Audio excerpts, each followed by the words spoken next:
চলমান রাজনৈতিক সংকট নিরসনকল্পে গাবতলী থেকে যাত্রাবাড়ি পর্যন্ত রুটের বিভিন্ন গুরুত্বপূর্ণ পয়েন্টে সাদা পতাকা মানববন্ধন কর্মসূচি পালন করেন ইসলামী আন্দোলন বাংলাদেশ।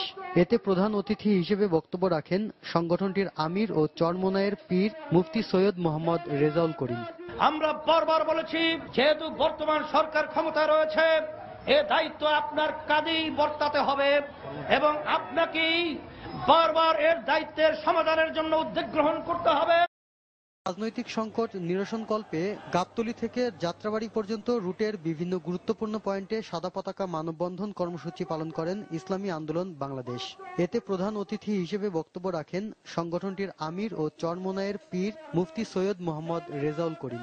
আমরা বারবার বলেছি, যেহেতু বর্তমান সরকার ক্ষমতায় রয়েছে, এ দায়িত্ব আপনার কাঁধেই বর্তাতে হবে এবং আপনাকেই বারবার এর দায়িত্বের সমাধানের জন্য উদ্যোগ গ্রহণ করতে হবে।